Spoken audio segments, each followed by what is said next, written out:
خاص طور پر مردوں میں لیس دار قسم کی رطوبتیں خارج ہوتی رہتی ہیں، پیپ سے بھری ہوئی پھنسیاں نکلتی رہتی ہیں، سرخی اور ورم کی وجہ سے چہرہ بگڑ جاتا ہے۔ ایکنی اوسیشیا، کیل اور چھائیاں، یہ چہرے کی ایسی سوزش ہے جس میں سرخ دھبے پڑتے ہیں، پھر ان کے اندر دانے نکلتے ہیں جس میں پیپ بھر جاتی ہے، چہرے کے مساموں سے چکنائیاں خارج ہوتی ہیں۔ یہ بیماری بھی اکثر لوگوں کو ہو جاتی ہے۔ ایک محتاط اندازے کے مطابق وسطی عمر کے تقریباً 25% لوگ اس بیماری میں مبتلا ہو جاتے ہیں۔ یہ بیماری ایک لڑکے کے مقابلے میں 3 لڑکیوں کو ہوتی ہے۔ عام طور پر 30 سے 50 سال کی عمر کے درمیان کے لوگ اس سے زیادہ متاثر ہوتے ہیں۔ خواتین میں اس بیماری کا زیادہ تر حملہ اس وقت ہوتا ہے جب ان کی ماہواری ختم ہو گئی۔ اس بیماری کے اسباب اور علامات کچھ اس طرح سے ہیں۔ لوگ اس بیماری کو ہاضمہ کی خرابی اور ذہنی دباؤ کا سبب جو ہے وہ بتاتے ہیں۔ اس کی وجہ یہ ہے کہ بعض نفسیاتی محرکات کے بعد چہرے پر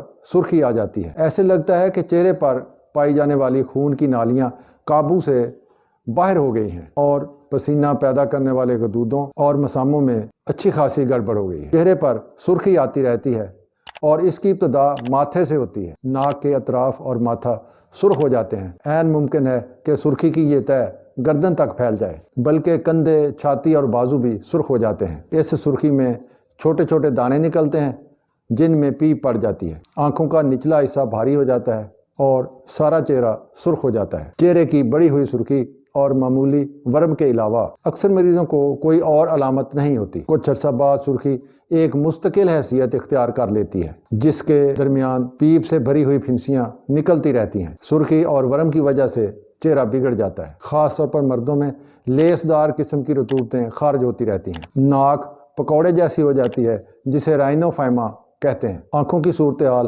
زیادہ خراب ہو جاتی ہے اور ایسے لگتا ہے کہ جیسے ان میں ریت پڑ گئی ہے۔ ان میں سوزش بڑھتی ہوئی اور واضح طور پر نظر آتی ہے۔ آنکھوں میں زخم ہو جاتے ہیں اور پھولا پڑ سکتا ہے جو کہ بینائی کو ختم کرنے کا باعث ہو سکتے ہیں۔ اس کا علاج اس طرح سے ہے کہ مریض کو اطمینان دلایا جائے، اسے سکون آور ادویات دے کر آرام پر مجبور کیا جائے۔ آنکھوں میں تکلیف کے لیے آنکھوں کے ڈاکٹر سے مشورہ کرنا ضروری ہے۔ نمک کو پانی میں ڈال کر اسے ابال کر کپڑا اس میں بھگو کر مریض کے متاثرہ حصے پر رکھا جائے۔ مقامی طور پر گندھک کی مرہمیں استعمال کی جائیں۔ ٹیٹراسائلین کے 250 mg والے کیپسول 3 سے 4 یہ 2 سے 3 ماہ تک استعمال کرائے جائیں۔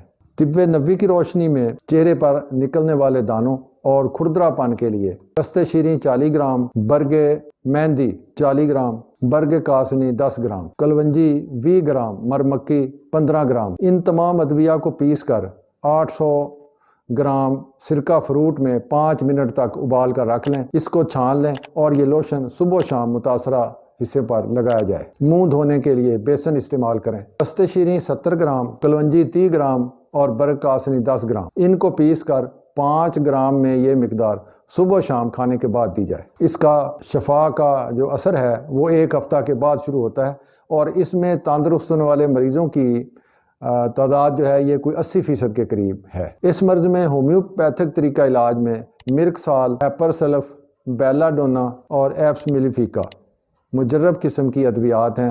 ان کی طاقت کا تعین اور 2 دواؤں کے درمیان وقفہ کسی ہومیوپیتھک ڈاکٹر کے مشورے سے طے کیا جائے۔